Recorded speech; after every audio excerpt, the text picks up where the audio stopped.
ये सिर्फ सेना के लिए नहीं है, ये navy, air force, BSF, CISF, SSB, Assam rifles, coast guard, special frontier force, इन सब के लिए लागू है।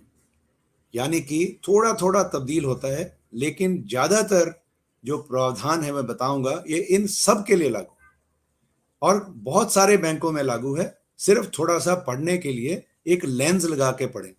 लेंस लगा के पढ़ने का अर्थ ये होता है कि थोड़ा समझें कि किस फॉर्म में लिखा है, और नीचे जो छोटा सा लिखा रहता है टर्म्स एंड कंडीशंस, उसको जरूर समझें। यही मैं आपको एडवाइस करना चाहूंगा, जो मैं रोजमर्रा देखता हूं। तो आपके साथी जो इसके अंदर भी हों, सेना में ही ना हो, navy, air force, CAPF, central arm police forces, navy, coast guard, कहीं पे भी हो, उनको भी ये बात उतनी ही लागू है। और हमारे तक पहुंचने के लिए और किसी क्लैरिफिकेशन के लिए जो नंबर मैं उसमें बताऊंगा, वो आप बेझिझक कभी भी, दिन रात, शनिवार इतवार, जब आपको समय लगे आप मैसेज करें या कॉल करें। मदद करना हमारा सौभाग्य होगा। अभी आते हैं पैकेजेस, जो हमारे सैलरी पैकेज हैं, जो आप ये तस्वीर देख रहे हैं।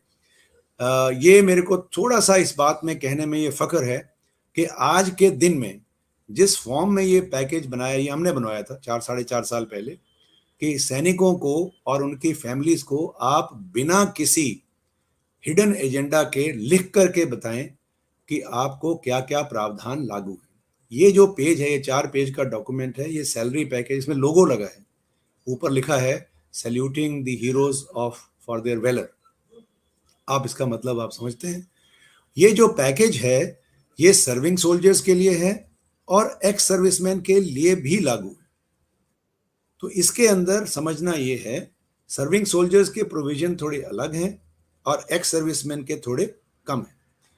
और कम नेचुरली आप समझते हैं, आप एक्टिव सर्विस में नहीं हैं, सैलरी आधी हो जाती है, और थोड़े से प्रावधान जो हैं वो थोड़े कम हैं। कम क्या है? जैसे डिसेबिलिटी क्लेम एक सोल्जर को मिलता है अगर उसकी एक्सीडेंट से, माइन फील्ड कैजुअलिटी हो गया, एम्प्टी एक्सीडेंट हो गया, गोली लग गई, ग्रेनेड उड़ गया, रॉकेट लॉन्चर फायरिंग हुआ तो हियरिंग लॉस हो गया, ये सर्विंग सोल्जर्स को मिलते हैं। डिसेबिलिटी सोल्जर्स के लिए जो डिसेबिलिटी है वो एक्स सर्विसमैन को नेचुरली नहीं मिलती है।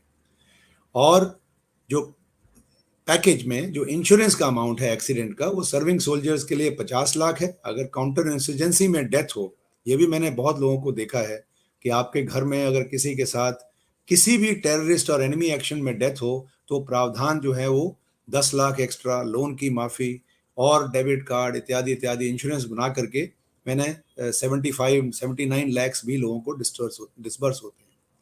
तो ये थोड़ा सा, अगर आपके नॉलेज में किसी के साथ ऐसा हो तो हमसे चेक करें, हम गाइड करेंगे। ये सब इसके अंदर लिखा हुआ है। इसमें मोटी मोटी बातें ध्यान देने वाली कि जो एक्स सर्विसमैन है 30 लाख की इंश्योरेंस, और SBI is the only bank जिसमें आपकी उम्र 105 साल भी हो, भगवान करे आप सब उस उम्र तक जिए, और बाथरूम में गिरते हुए आपका गिरने की वजह से डेथ हो जाती है, नॉट बिकॉज ऑफ स्ट्रोक और हार्ट अटैक, गिरने की वजह से, तब भी ये लागू है। इसमें एज रिस्ट्रिक्शन कोई नहीं। ये एक बहुत बड़ा फीचर है जो हमने 2 साल पहले अभी शुरू किया है कि एक्स सर्विसमैन कुछ भी, अगर किसी भी कारण से कुछ हो जाता है तो एक्सीडेंट के कारण, तो एज रिस्ट्रिक्शन नहीं होती है, 30 लाख का मुआवजा होता है। दूसरी चीज, बड़ी बात जो मैं बताना चाहता हूं, जिसका ज्ञान बहुत कम है, सर्विंग में भी कम है, एक्स सर्विसमैन में तो बिल्कुल ही नहीं। हमको ये इंश्योरेंस तो जरूर मिलती है, लेकिन ज्यादातर सैनिक जो है वो 38-40 साल की उम्र में घर चले जाते हैं, 45 साल में, बच्चे छोटे छोटे होते हैं।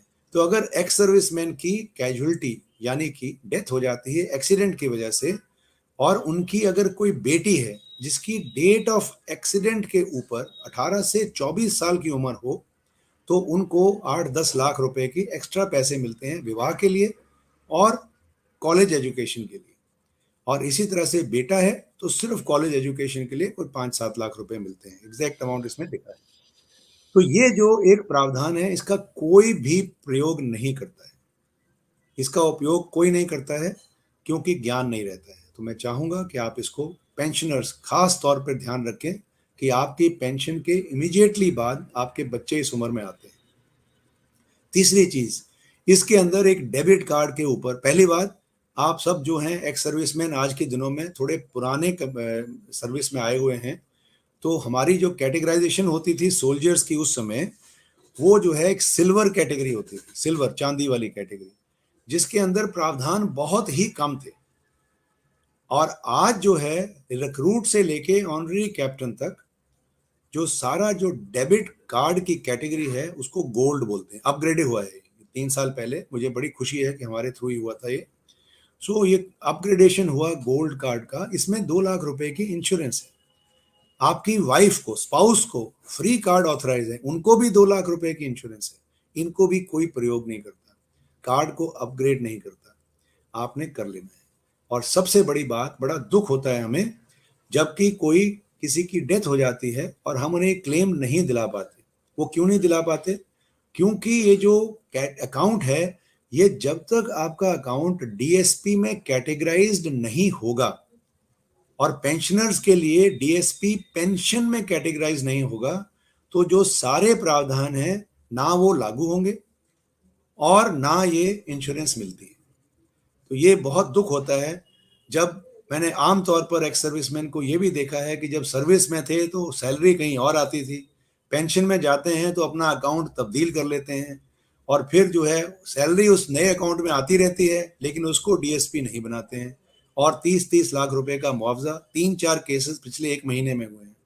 3 एक लगभग 70 एक केस ठीक थे, लेकिन 3-4 केसेस ऐसे हुए। हमें उनकी विधवाओं को, उनके बच्चों को बड़े दुख के साथ दुख होता है सर इसमें। तो ये आप ना करें। उसके लिए आपने क्या करना है, ब्रांच में जाना है, अपने पीपीओ की कॉपी देनी है कि मैं ये पेंशनर हूँ, ये मेरा रैंक है, मेरे अकाउंट को डीएसपी पेंशन कर दीजिए। बहुत सिंपल है, कुछ भी जाने की जरूरत ही नहीं है। उसके बाद एक बार ब्रांच में जाके लेटर पे अपना एक सिग्नेचर ले लो एंड अगले अपनी पासबुक से या योनो से चेक कर लीजिए मेरा अकाउंट करेक्टली कैटेगराइज है। और तीसरी चीज, अपनी फैमिली को जरूर बताएं कि ये जो सारे प्रावधान हैं वो फैमिली पेंशनर्स को भी लागू है। ये सिर्फ एसबीआई में है। ये भी 2 साल पहले आरंभ किया। जो आपकी विडोज हमारी होती हैं, लगभग 5.6 लाख, 5.5 लाख से ऊपर हमारी वीर नारीज या नेक्स्ट ऑफ किन है, जो माता पिता या कभी जो यंग बच्चों की डेथ हो जाती है वैसे। तो ये जो फैमिली पेंशन ड्रॉ कर रहे हैं उनको भी ये प्रावधान लागू है, लेस एक्सीडेंट इंश्योरेंस। बाकी इसके अंदर जितने locker, concession, free ATM card इत्यादि इत्यादि, वो सब उनको फ्री ऑथराइज है। ये अपनी फैमिलीज को समझाएं, ये जरूर करें। तो मोटी मोटी बातें ये जो है इसकी डीएसपी पैकेज की मैं आपको बताना चाह रहा था। एक और चीज आपको बहुत जरूरी बताना चाह रहा हूं। एक कैटेगरी होती है जहां भी आपका अकाउंट है, आप बैंक में जा करके उनको बोलें कि मुझे इसमें mod, MoD mod, multi option deposit बोलते हैं, आप इसको मॉड समझें। मॉड नहीं तो इसको स्वीप समझें, जैसे हम झाड़ू लगाते हैं, स्वीप। मुझे अकाउंट में स्वीप फैसिलिटी चाहिए। इसके अंदर क्या होता है कि आपका जो भी पैसा आपके सेविंग्स बैंक में होता है वो 2.7% ब्याज पे नहीं चलता, वो 7% या 6.8% या 7.1%, जो भी उस समय 1 साल की अपनी एफडी होती है। और आप सब सीनियर सिटीजन होते हो तो उसके अंदर भी सीनियर सिटीजन का इंटरेस्ट लेना है। और ये प्रावधान एसबीआई में सबसे बेहतर है।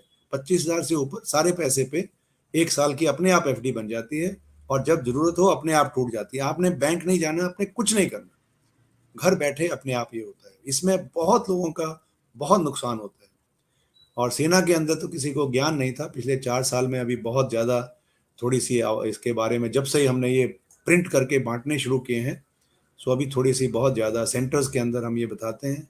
आप भी करें, अपने परिवार में भी कराएं, जितने भी आपके साथी डिफेंस से जुड़े हैं उनको भी कराएं। और अगर कोई एसबीआई में सोल्जर्स में नहीं है उनको भी बताएं, उनको भी लागू होता है। उनकी थोड़ी सी प्रावधान अलग होते हैं, कितना मिनिमम बैलेंस है और कितना रखना है, सिविलियंस को भी लागू है।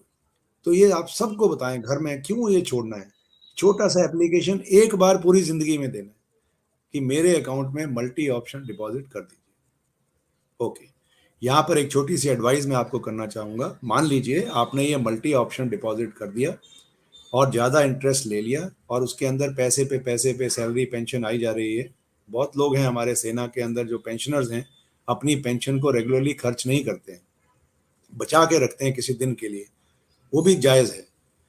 तो उसके अंदर अगर मॉड में इसको अगर स्वीप के अंदर ज़्यादा पैसे हो जाएं तो एक चीज़ का ध्यान रखें कि अगर वो पैसा लूज आपके लिए है, जैसे आप एटीएम से